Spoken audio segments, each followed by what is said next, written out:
ইররিডিউসিবল element imply করতো prime. প্রমাণটা হয়েছিল না হয় না? এই প্রমাণটা হয়েছিল না আগের দিন? হ্যাঁ স্যার, ওটা হয়েছিল। বেশ, এটাই শেষ হয়েছিল। নেক্সট আজকে আর একটা গুরুত্বপূর্ণ রেজাল্ট, এটা অ্যাকচুয়ালি কিন্তু প্রাইম এলিমেন্ট হলেই সেটা ইররিডিউসিবল হতো এমন ব্যাপারটা বলা যেত না। নেক্সট আজকের রেজাল্টটা বলছে a factorization domain D is a unique factorization domain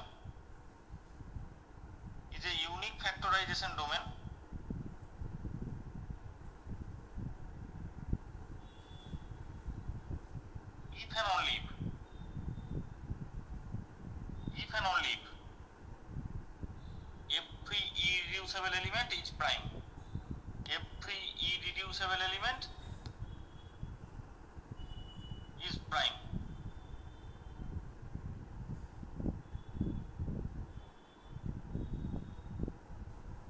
কোন একটা ফ্যাক্টরাইজেশন ডোমেন তোমার হাতে দেওয়া আছে, সেটা একটা ইউএফডি হবে, ইউনিক ফ্যাক্টরাইজেশন ডোমেন হবে, যদি প্রত্যেকটা ইররিডিউসিবল এলিমেন্ট প্রাইম হয়, এবং প্রত্যেকটা ইররিডিউসিবল এলিমেন্ট প্রাইম হলে সেটা একটা ইউনিক ফ্যাক্টরাইজেশন ডোমেন হবে। তার মধ্যে ফ্যাক্টরাইজেশন ডোমেন পার্টটা দেওয়াই আছে। তাহলে ডিটা হচ্ছে একটা ফ্যাক্টরাইজেশন ডোমেন, তোমার অঙ্কে দেওয়া আছে। তাহলে তুমি কি বলতে পারবে, এখান থেকে যে কোনো নন জিরো নন ইউনিট এলিমেন্টকে যদি তোলো, তাকে ফাইনাইট প্রোডাক্ট অফ ইররিডিউসিবল এলিমেন্ট আকারে এক্সপ্রেস করতে পারবে, হ্যাঁ কি না? করতে পারবে, এই তথ্যটা আমার হাতে দেওয়া আছে। তাহলে প্রথম আমরা ধরে নিচ্ছি সাপোজ ডিটা হচ্ছে একটা unique factorisation domain. First suppose that ডিটা হচ্ছে একটা ইউএফডি, ইউনিক ফ্যাক্টরাইজেশন ডোমেন। তাহলে আমরা আগের দিন থিওরেমটা পড়েছিলাম যে কোনো একটা ইউনিক ফ্যাক্টরাইজেশন ডোমেনে এভরি ইররিডিউসিবল এলিমেন্ট কি হয়ে যাচ্ছে, প্রাইম। তাহলে ডিটা যেহেতু ইউনিক ফ্যাক্টরাইজেশন ডোমেন, তাহলে ইররিডিউসিবল এলিমেন্ট ইররিডিউসিবল ইজ প্রাইম। এটা অলরেডি আগের দিন আমরা প্রমাণ করে রেখে দিয়েছি, বোঝা যাচ্ছে তো? ফ্যাক্টরাইজেশন ডোমেনটা ধরে নিচ্ছি ইউনিক ফ্যাক্টরাইজেশন ডোমেন, তাহলে প্রত্যেকটা ইররিডিউসিবল এলিমেন্ট ইজ প্রাইম। প্রমাণ আগের দিন করেছি। আজকে আমার দরকার কোনটা, কনভার্স পার্টটা। দেখো হয়েছে একটা পার্ট কনভার্সলি,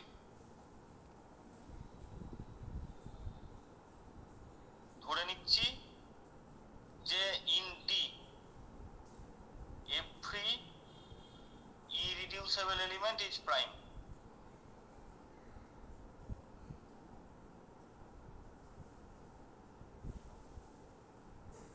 আমাকে কি প্রমাণ করতে হবে, বলো কি প্রমাণ করতে হবে?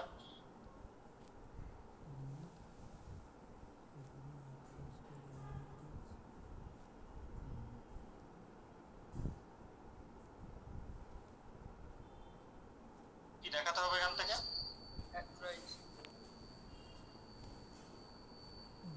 আমাকে কি প্রমাণ করতে হবে কেউ একজন বলো, তারপর আমি স্টার্ট করব। প্রত্যেকটা ইররিডিউসিবল এলিমেন্ট প্রাইম, আমাকে কি প্রমাণ করতে হবে? ডিটা একটা ইউনিক ফ্যাক্টরাইজেশন ডোমেন, তার মধ্যে ডিটা একটা ফ্যাক্টরাইজেশন ডোমেন, এটা অঙ্কেই বলা আছে। শুধুমাত্র ইউনিকনেসটা প্রমাণ করতে হবে।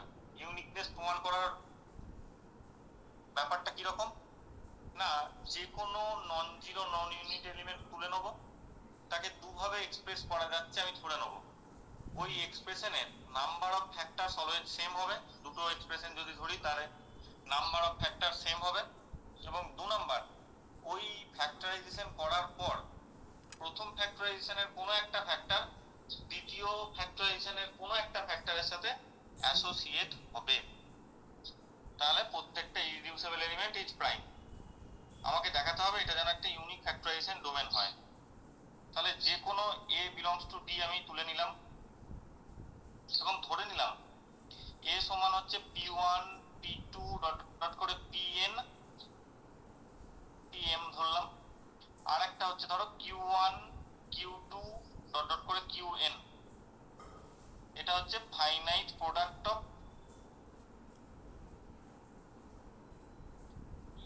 ইররিডিউসিবল এলিমেন্টস।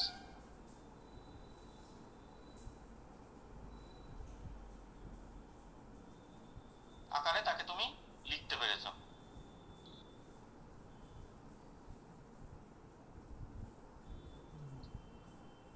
এখন এই এক্সপ্রেশনটার দিকে ভালো করে তাকাও।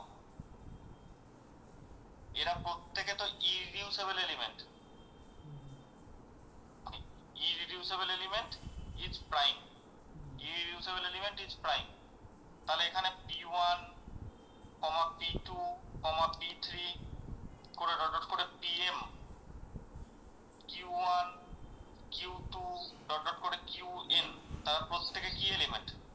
প্রাইম। ইররিডিউসিবল এলিমেন্ট মানেই সেটা প্রাইম ধরে নিয়েছো, তার মানে এরা সবাই প্রাইম এলিমেন্টস। ঠিক তো? হ্যাঁ নাও স্যার। ঠিক আছে, নাও p1 p2 pm সমান q1 টাকে ব্র্যাকেটে রাখলাম ইনটু q2 ডট ডট করে qn। তাহলে q1 ইনটু সামথিং সমান হচ্ছে দিস এক্সপ্রেশন। তাহলে এখান থেকে কি বলতে পারবে?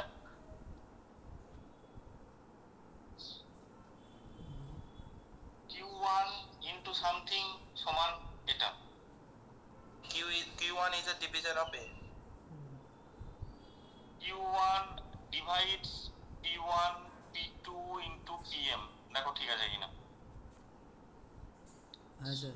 কিন্তু ঠিক, কিন্তু একবার দেখে নেবে আর দ্বিতীয়বার দেখতে হবে না। আর বেশি থিওরেম নেই এখান থেকে, এগুলো খুব মন দিয়ে করে নাও, এগুলোর মধ্যেই আসবে পরীক্ষায়। এবার q1 তো একটা প্রাইম নাম্বার। তাহলে ছোটবেলায় তোমরা পড়েছিলে p ডিভাইডস ab। প্রাইম নাম্বারের প্রপার্টি কি না, p ডিভাইডস ab ইমপ্লাই করে either p divides a or p divides b। তাহলে এখান থেকে বলো q1 টা একটা প্রাইম নাম্বার, ইররিডিউসিবল হওয়ার দরুন প্রাইম নাম্বার। তাহলে q1 ডিভাইডস এটা কি ইমপ্লাই করবে? কিউ প্রত্যেকটি এলিমেন্টকে মানে পৃথক পৃথকভাবে ইয়ে করবে, অথবা এরকম টাইপের কিছু একটা হবে। বলো কেউ কি হবে? Q1 divide P1 either P2 either PM. q1 divides 1 of q1 q2 qn, q sorry p1 আছে না, p1 p2 dot dot pm, এদের মধ্যে অন্তত একজনকে ডিভাইড করবে without loss of generality.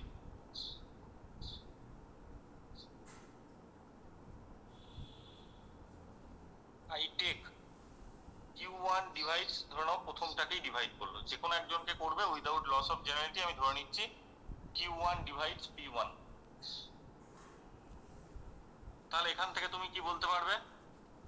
p1 সমান q1 into some u1 for u1 belongs to কোথা থেকে? d থেকে। for u1 belongs to d, কোন একটা u1।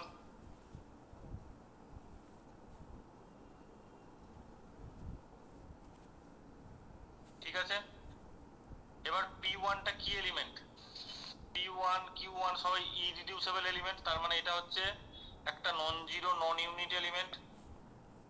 q1 টাও হচ্ছে একটা নন জিরো নন ইউনিট এলিমেন্ট। এবং ইররিডিউসিবল এলিমেন্টের ডেফিনেশন কি? p1 টা একটা ইররিডিউসিবল এলিমেন্ট। p টাকে ইররিডিউসিবল কখন বলো? p সমান ab কি ইমপ্লাই করবে?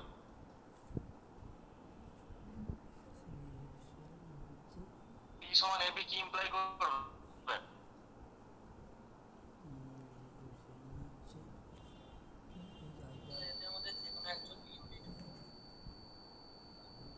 either a is unit or b is unit। তাহলে এখানে p1 সমান q1 u1 কি ইমপ্লাই করবে? either q1 is unit or u1 is unit, কিন্তু q1 কি নন ইউনিট। তাহলে ইউনিটটা কে এখানকার? u1। u1 এটা হচ্ছে একটা unit element. Is it clear? হ্যাঁ স্যার। ইউনিট। বেশ, দেয়ারফর আমরা কি পাচ্ছি একবার দেখে নাও তো।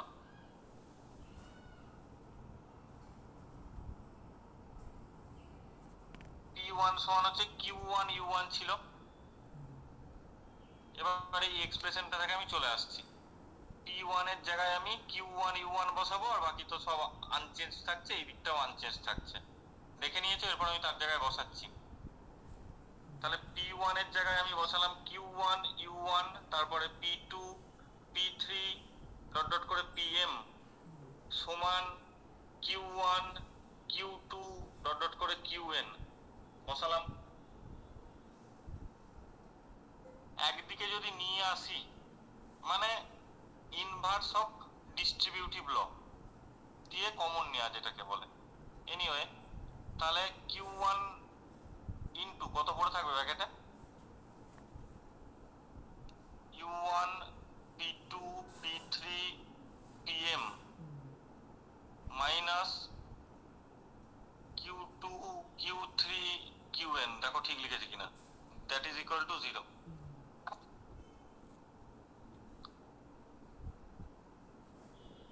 ঠিক আছে স্যার। D একটা ফ্যাক্টরাইজেশন ডোমেন, মানে সেটা একটা ইন্টিগ্রাল ডোমেন। ইন্টিগ্রাল ডোমেনে a ডট b0 ইমপ্লাই করে either a is 0 or b is 0। তার মধ্যে Q1 টা হচ্ছে নন জিরো নন ইউনিট, এটা একটা নন জিরো এলিমেন্ট, তাহলে অবশ্যই কোনটা 0, দ্যাট ইজ ইকুয়াল টু 0।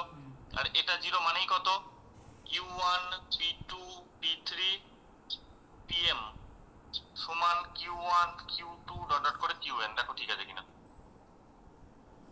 হ্যাঁ স্যার। এলে তার মানে তুমি বুঝতে পারছো প্রত্যেক স্টেপে, মানে এই স্টেপটায় হলোটা কি, এখানে এইটার জায়গায় তোমার P1 ছিল, P1 P2 PM Q1 Q2 QN এরকম ছিল। পরের স্টেপে দিয়ে এটা মুছে গিয়ে P1 টা হাটিয়ে দিলাম, Q1 কেটে গিয়ে কি পড়ে রইল, U1, সরি এটা Q2 থেকে স্টার্ট হচ্ছে, মানে এখানে একটা ইউনিট চলে এলো আর প্রথম এলিমেন্টটা দু ক্ষেত্রেই বাদ চলে গেল। নেক্সট স্টেপটায় যদি পরের স্টেপটায় আবার P2 এর জায়গায় U2 বসাই বা এরকম কিছু একটা বসাই, তাহলে নেক্সট স্টেপে কি হবে, নেক্সট স্টেপে কি হয়ে যাবে, আমি পরের পাতায় যাচ্ছি। নেক্সট স্টেপে গিয়ে কি হবে,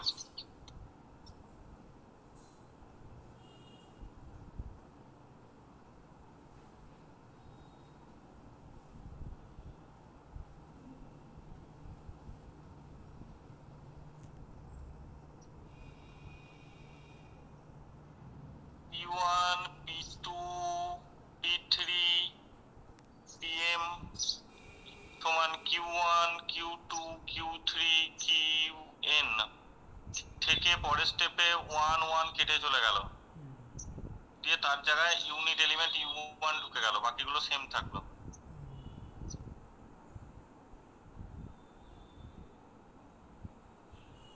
নেক্সট স্টেপে আবার যদি বসাই তাহলে কি থাকবে বলো এবার,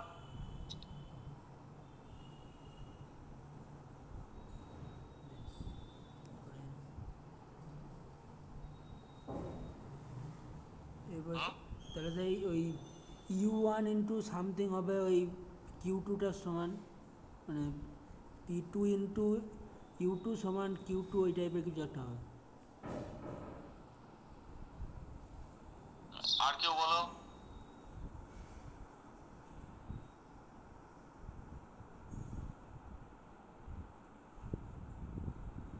নেক্সট সেকেন্ড এলিমেন্টটাকে ক্যান্সেল আউট যদি করি তাহলে কত পাবো, U1 U2 ইন্টু P3 করে PM সমান এখানে Q3 Q4 into dot dot করে QN, দেখো ঠিক আছে কিনা। হ্যাঁ স্যার। এবার আমি যদি ধরে নিই if m greater than n, নেমটা বড় এনার থেকে। দেন প্রসিডিং অ্যাজ অ্যাবাভ, কি পাবে, তাহলে ধরো m গ্রেটার দ্যান, এইদিকে 10টা আছে, এদিকে 6টা আছে, মানে সেই U1 U2 করে UN পর্যন্ত হবে, দিয়ে তারপরে PN+1 থেকে PM হবে, আর ডান দিকে হবে এই ডান দিকে শুধু QNটা পড়ে থাকবে। তো সরাবো আবার, কি হবে বলো তো ক্লিয়ারলি?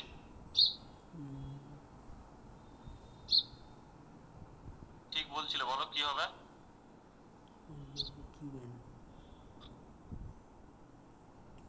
তাহলে স্যার ওই মানে পি কিউএনটা মানে আবার এদেরকে ডিভাইড করবে, মানে স্যার একটু লিখুন, নাহলে স্যার বুঝতে পারছি না আমি।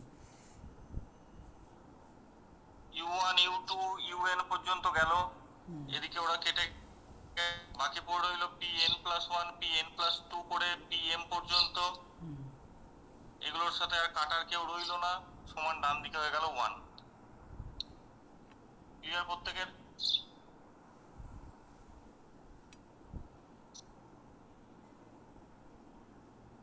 আরে এগুলোর ইনভার্স দিয়ে গুণ করলে ডান দিকটায় কি থাকবে?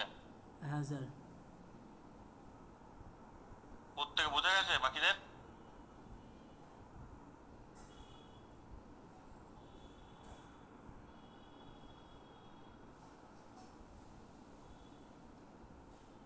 বোঝা গেছে?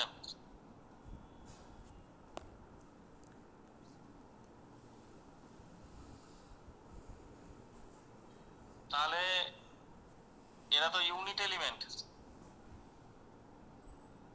তার সাথে কিছু এলিমেন্টকে গুণ করে 1 পেয়েছো, তার মানে এরাও কি এলিমেন্ট? ওরাও ইউনিট এলিমেন্ট। কারণ ইউনিটের সাথে ইউনিট এলিমেন্ট গুণ করে 1 পেয়েছো অবশ্যই, তার মানে এটা ইউনিট এলিমেন্ট। কিন্তু এরা তো ইরিডিউসেবল এলিমেন্ট ছিল, ইরিডিউসেবল এর ডেফিনেশন কি? নন জিরো নন ইউনিট, তার মানে you arrive at a contradiction. বোঝা গেছে কন্ট্রাডিকশনের জায়গাটা? হ্যাঁ স্যার। এই ডেফিনেশন অনুযায়ী এরা ইউনিট হওয়ার কথা, কিন্তু বেসিক্যালি এরা non unit element, so we arrive at a contradiction, and this contradiction ensures that m not greater than n. Similarly ওই m m not less than n হবে, দিয়ে এম সমান এন তাহলে পাবো। m n এর থেকে ছোট হলে কি সমস্যা হতো? তো এই দিকে কিছু সংখ্যক এলিমেন্ট থেকে যেত, দিয়ে 1 হয়ে যেত, তাহলে সেক্ষেত্রে দেখা যেত কিউ এর কিছু কম্পোনেন্ট ইউনিট এলিমেন্ট হয়ে যেত, কিন্তু কিউ গুলো তো নন ইউনিট এলিমেন্ট, তার মানে সেক্ষেত্রেও কন্ট্রাডিকশন আসতো। তার মানে এমটা এন এর থেকে ছোটও নয় বড়ও নয়, তাহলে এই দুটো থেকে একসাথে বলতে পারবে এম এন এর সঙ্গে এম সমান। সমান এন। অর্থাৎ যে নাম্বার অফ ফ্যাক্টর গুলো পেয়েছিল দুটো ফ্যাক্টরাইজেশনের ক্ষেত্রে, they will be equal. Moreover already আমরা প্রমাণ করে রেখেছি কি, প্রত্যেকটা p1 সমান q1 u1 এরকম ধরে রেখেছিলাম, and this is true for every p1 এর জন্য বলেছিলাম। একইভাবে যে কোনো pi এর জন্যই সত্যি, pi সমান qi ui এরকম টাইপের দেখতে। মানে ব্যাপারটা এরকম, তুমি p1 divides q1 q2 qn ধরেছিলে, আমি উইদাউট লস অফ জেনারেলিটি ধরেছিলাম p1 ডিভাইডস q1, তাই তো p1 আর q1 অ্যাসোসিয়েট হয়েছিল। যদি p1 সাপোজ বলছি q5 কে ডিভাইড করতে, তাহলে p1 আর q5 অ্যাসোসিয়েট হতো একে অপরের সাথে। তার মানে আমরা দেখতে পারি এভাবে যে প্রত্যেকটা pi এবং qj কি হচ্ছে, একে অপরের সাথে অ্যাসোসিয়েট হচ্ছে। তার মানে যে ফ্যাক্টরাইজেশন ডোমেনে দুটো ফ্যাক্টরাইজেশনের নাম্বার অফ ফ্যাক্টর সেম, এবং তার সাথে ফ্যাক্টরগুলোর যে কোনো একটা ফ্যাক্টর অন্য ফ্যাক্টরাইজেশনের একটা ফ্যাক্টরের অ্যাসোসিয়েট, তাহলে সেই ধরনের ফ্যাক্টরাইজেশনকে কি বলা হয়? D must B a unique factorisation domain. বোঝা গেছে না যায় না? হ্যাঁ স্যার। এই প্রমাণটাকে খুব ভালোভাবে রেডি করবে, এটা পরীক্ষার পারপাসে ভীষণই ইম্পর্টেন্ট। ঠিক আছে, বেশ। এবার তোমাদের কিছু কথা বলা, সেটা হচ্ছে যে তোমরা রেডি করবে এই জায়গাগুলো, আগে শেষ হয়ে যাক, তারপরে তোমাদের কলেজ খোলার পরে পরে একটা ইন্টারনাল নিতে হবে, ইন্টারনাল পরীক্ষা নিয়ে নেওয়া হবে। আর আমি নোট জায়গাটা দিয়ে দিচ্ছি, তোমরা একদম রেডি করে নেবে আজকেই এটা। আর যেটা বলার, হ্যাঁ, তোমাদের প্রেজেন্ট গুলো নাম ধরে ধরে দেওয়ার চাইছে, যতজন এখানে উপস্থিত আছো এক কাজ করো, কে করবে বলো তো? আদিত্য তুমি করবে নাকি অন্য কেউ? যেও করে নাও, আদিত্যই করে নাও। আমি আর করছি না তাহলে। সেটা হচ্ছে তোমরা এই স্ক্রিনটাকে মিনিমাইজ